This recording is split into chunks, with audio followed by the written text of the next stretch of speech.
le but, c'est de savoir les couleurs qui te vont le mieux au teint. Pour ce faire, on utilise la technique de la colorimétrie. On déterminera si c'est plutôt les couleurs chaudes, claires ou chaudes, foncées. Ok, d'accord. Mieux au teint. Et si c'est celui-ci qui te va le mieux au teint, on verra si c'est plutôt les couleurs froides, claires qui te vont ou froides, foncées. Ok. L'argenté. Ok.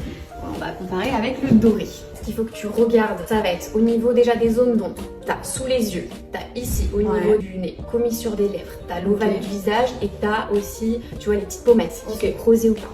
Donc voir si ça t'assombrit ou voir si ça t'illumine au niveau du teint.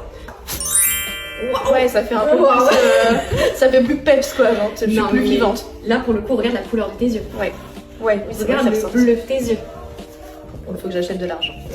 Du coup, tu es plutôt couleur froide. Ouais. Tu es dans la catégorie des couleurs froides. Donc là, toutes les couleurs que je vais te mettre te vont au teint. Maintenant, on va voir si c'est plutôt clair ou plutôt foncé. Mais en soi, tu pourras les porter. Ah, ok. Donc ça, je peux le mettre. C'est quelque chose que tu peux mettre, mais après, à voir ce qui te sublime vraiment au maximum au niveau du teint. Top. Voilà. Alors, donc, on est sur un rose fuchsia. Ouais. Versus un rose poudré.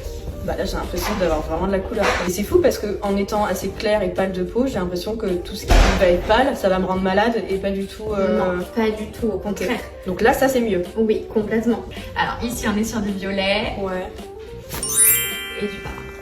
Ah ouais, le parfum c'est pas rien que les yeux. En fait, ça change tout.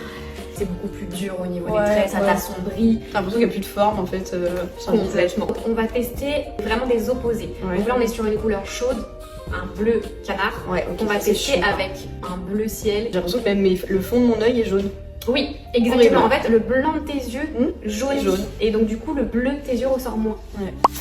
Alors que ici, tout de suite, ça illumine. On voit tes pommettes, on voit ton fond de visage. Les pommettes, c'est dingue que ça fasse ça. Incroyable. Alors que là, tu vois ton teint, et ben, il est noirci. En fait, tu vois, les ombres de ton visage ici qui noircissent. Oui, c'est hyper... Déjà que j'ai le visage carré, donc ça fait vraiment, bam, vraiment segmenté quoi. On ne voit plus. Alors que là, ça illumine. Un rayon de soleil. Exactement. Tu vois, par exemple, des fois, quand tu arrives dans un groupe, il y a des personnes, tout de suite, tu vas être attiré par eux et tu vas leur parler direct. Parce qu'en fait, ils ont une couleur qui leur vient en teint, donc ça illumine. Alors que d'autres, ils vont être plus, tu vois, comme là, par exemple, plus en retrait. Parce qu'en fait, du coup, le teint ressort moins. Et ça veut dire que même en été, si je bronze, tu peux changer de colorimétrie? Non.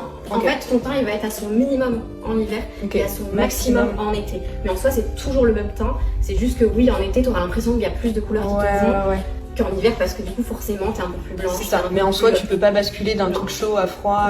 Ton teint, il reste le même.